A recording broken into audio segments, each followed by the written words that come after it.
Listen, I get that you love the music. It's a good line. I get that you love the sneakers.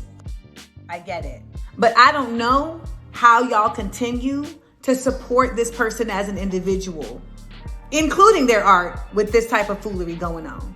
Rolling Stone reports Ahmaud Arbery's mother says Kanye West's White Lives Matter shirt helps legitimize extremist behavior. She went on to say, as a result of his display, White Lives Matter started trending in the US, which would direct, support, and legitimize extremist behavior, much like the behavior that took the life of her son. Vogue accuses Kanye West of bullying editor Gabriella Carifa Johnson after he publicly mocked her for criticizing his Yeezy fashion show. Vogue released a statement that says, Vogue stands with Gabriella Carifa Johnson, our global fashion editor, at large and longtime contributor. She was personally targeted and bullied. It's unacceptable. Now more than ever, voices like hers are needed, and in a private meeting with Ye, today, she once again spoke her truth in a way she felt best on her terms.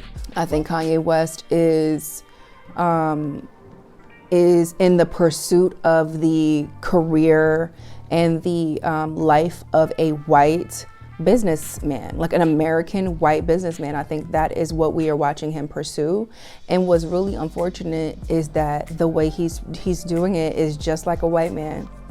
It's women and people of color who are being hurt in his pursuit to whatever the success is that he's looking to get to. And so, yeah.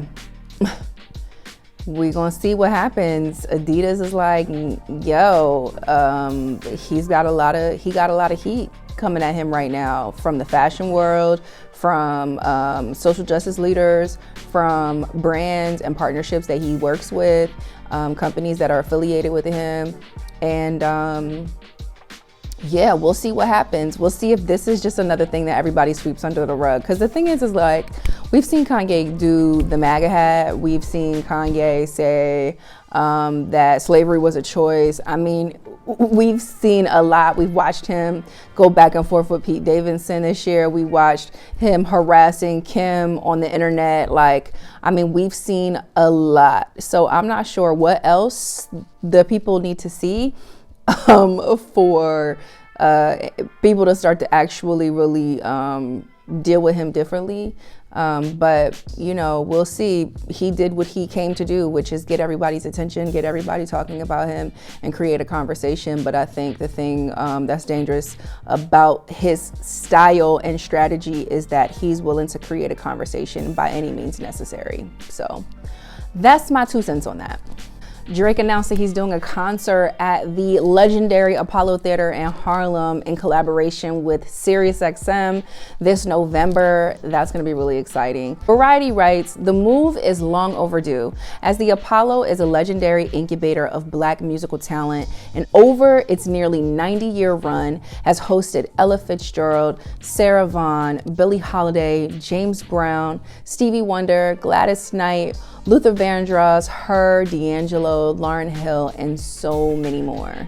So Music Business Worldwide has been talking a lot over this last couple years about TikTok turning into a record company.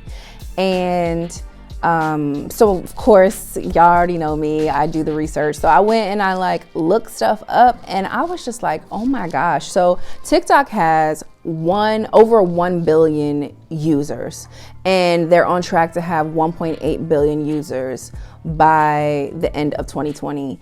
And it is kind of crazy to see how much music is being discovered on this platform. So Music Business Worldwide reported today that the parent company to TikTok is, they just filed for a trademark, that they're making it sound like it has something to do with a record company or music business kind of something. The company is also hiring A&Rs. And so I did a deep dive and found an article that said, I think it was in 2020, 70 artists that were signed to major labels that year were artists that were discovered from TikTok. And so there's been this big back and forth conversation about TikTok becoming the new place where A&Rs and record company people are going to discover talent. But it's a really interesting concept to think about TikTok actually becoming the record company. And so my hope is if they in fact do become a record company, that they do fairer business than the record companies have previously. I also saw something in an article today that said record companies are doing fairer deals with these TikTok artists. So the split is usually, the traditional split was pretty steep. Record labels were getting 85% of the profits, where now they're doing a 50-50 split. And TikTok is creating a situation where the artist now has more leverage because they're coming in and they're already popping. They've already gone viral. They already have the numbers. They already have the money. They already have everything going. They have the momentum. And so when you come into a label or a situation with momentum, you are able to negotiate from a different place. And so, yeah, seeing this, even though the process of going viral and songs doing what they do on TikTok, this is also, I think, exciting because it's putting the power back into the creative's hands. And that's really exciting. Ashanti praises her sister in honor of Domestic Violence Awareness Month, and she says, "I am so proud." Shia took to her Instagram on October 2nd, 2022 to reshare a graphic photo from an incident with her ex-fiance from November 27th, 2018. I think it is powerful and really, really important work. I just want to let you guys know that the photos and video I'm about to share are graphic, but the reason why I wanted to share this is because it's really important.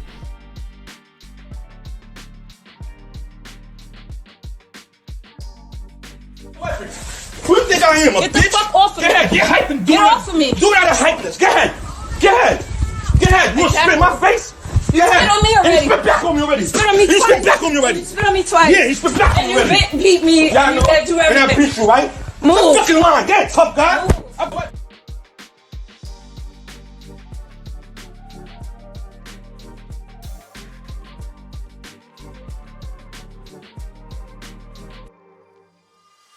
Here's a clip of Shia speaking about her experience with Angie Martinez last year. Check it out. I had my teeth broken. Oh my God. Yeah.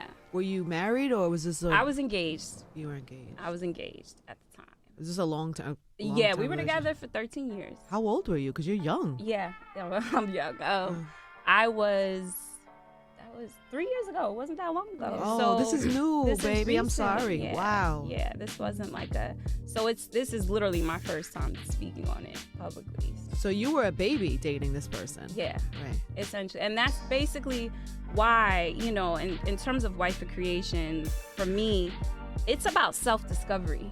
It's about self-discovery and knowing who you are. Like, you find yourself in situations like that when you don't know who you are, you don't know your value, you don't know truly your worth, and for me, being her sister, being, not knowing fully who I was at the time and still developing, it was like one of the darkest moments of my life because, something we spoke to earlier in a sense of being a celebrity sibling,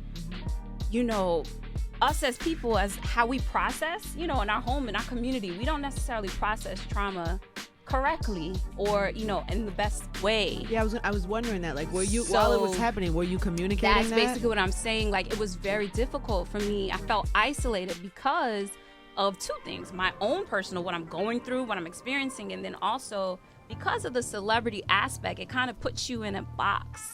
1 in 3 women and 1 in 4 men have experienced some form of physical violence by an intimate partner within their lifetime. 1 in 5 women and 1 in 7 men have experienced severe physical violence by an intimate partner in their lifetime. In domestic violence homicides, women are 6 times more likely to be killed when there is a gun in the house. Intimate partner violence accounts for 15% of all violent crime. Intimate partner violence is most common among women between the ages of 18 to 24. If you or anyone else you know is experiencing domestic violence, please reach out to the numbers on our screen. I'm Tiffany Red, and this is 100 Mag TV.